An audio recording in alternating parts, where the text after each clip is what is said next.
एक सज्जन कह रहे थे कि माँ बाप में क्या फर्क, दोनों बराबर हैं, और आप इस समानता के युग में बड़े छोटे की बात करते हैं। क्या अंतर है? माँ बाप बराबर, सब बराबर, तो माँ बाप भी बराबर। हमने कहा ये शब्द ही अंतर बताते हैं। जब हम लोग बोलते हैं माँ तो मुंह खुल जाता है, जब बोलते हैं बाप तो बंद हो जाता है। जिसके आगे बालक का मुंह खुल जाए, मुखर होकर कुछ मांग सके, वह माँ है, और जिसे देखते ही बंद हो जाए वो बाप है। बालक पिता से अपने मन की बात नहीं कह पाता, मां से कहता है। इसलिए भगवान को भी हमने पहले माता के रूप में ही देखा। त्वमेव माता च पिता त्वमेव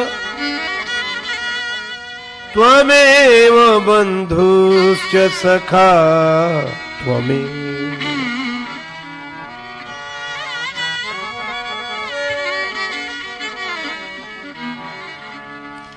और भगवान से पूछा गया कि हमने आपको माता कहा, पिता कहा, बंधु कहा, सखा कहा, आपको इन सब संबोधनों में कौन सा अच्छा लगा? भगवान बोले हमें तो एक ही संबोधन तुम्हारे द्वारा दिया गया अच्छा लगा, महतारी। तो भगवान को भी मां के रूप में देखा है और भगवान ने ये संबंध स्वीकार किया। हमारे यहां मां की बड़ी महिमा है, और खासकर इस देश में भारतवर्ष की यही विशेषता है, मातृत्व प्रधान है। परमात्मा को भी माता के रूप में देखा और हमने राष्ट्र को भी माता के रूप में देखा।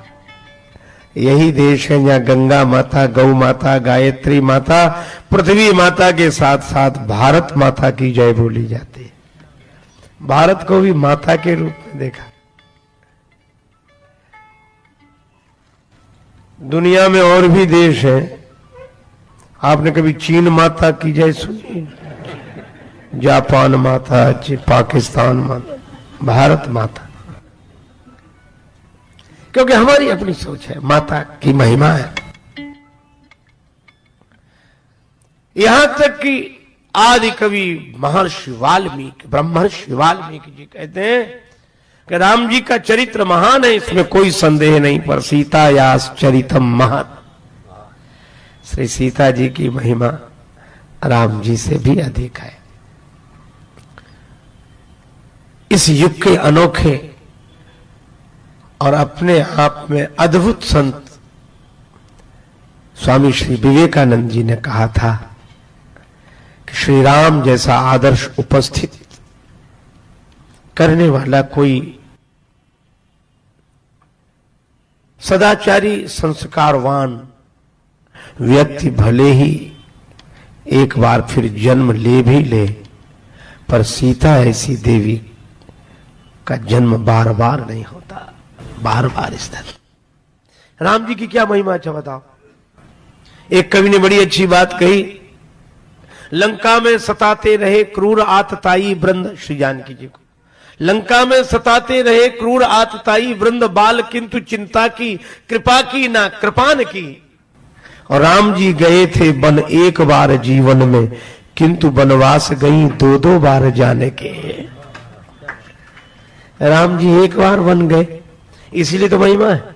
श्रीमद् भागवत में कहा, त्यक्त्वा सुदुस्तेज सुरेप्सित राज्य लक्ष्मीम धर्मिष्ठ आर्य वचसा यदगादरण्यम माया मृगम दयितयेप्सित मन वधावद वंदे महापुरुष ते चरणारविंद। एक बार ही तो गए, पर जानकी जी दो दो बार, और दूसरी बार वाल्मीकि जी के आश्रम में। श्री जानकी जी वट वृक्ष के नीचे विराजमान है, नतक ग्रीवा मिलान मुखा वैदेही को देखकर ग्राम में ललनाओं के मन में स्वाभाविक परिचय जानने की लालसा हुई। वे श्री जानकी जी के पास पहुंची। अरे इन्हें तो पहले भी देखा है, ये वही तो नहीं जो पति देवर के साथ इसी मार्ग से वन गई थे? क्या इस विचारी का वनवास अभी तक पूरा नहीं हुआ? परिचय पाने के बाद श्री जानकी जी के वन आने का कारण पूछने पर जब उन्हें ज्ञात हुआ कि श्री राम जी ने उनको वनवासिनी बना दिया है, न्याय व्यवस्था के चलते। तो उन ग्राम में ललनाओं ने जो बात कही वो बड़ी अद्भुत है। कैसे के याद करी दुनिया, किसी भक्त कवि ने भोजपुरी बोली में यह भावाभिव्यक्ति की है। कैसे के याद करी दुनिया, जब राम ही लोक की लीक मिटाई ले। राम जी ने लोक मर्यादा नहीं रखी और लोक लीक वही मिटाएंगे तो दुनिया उन्हें याद कैसे करेगी। श्री सीता जी ने कहा कि उन्होंने राजा का धर्म निभाया। वे देवियां बोली राजस धर्म निभैले, भले रचिको नहीं दंपति प्रेम निभैले। राजा का धर्म तो निभा पर दाम्पत्य प्रेम का निर्वाह नहीं हुआ। क्यों? का संग रहे सुख में दुख में, पति और पत्नी अस वेद बतैले। तो गड़बड़ी क्या हुई? वे ग्राम में ललनाएं बोली ये कि एक दिन राम जी को वनवास हुआ था, आपको नहीं। ओ बन गईले तो तू बन गईलू, और तू बन आईलू तो वो काहे ना आईले। राम जी के वनवास में आप शामिल हो गई। अयोध्या की न्याय व्यवस्था ने राम जी को वन भेजा तो आप उनके वनवास में शामिल हो गई। और आज उसी अयोध्या की न्याय व्यवस्था ने जब आपको वन भेजा तो वो क्यों नहीं आपके वनवास में शामिल हुए?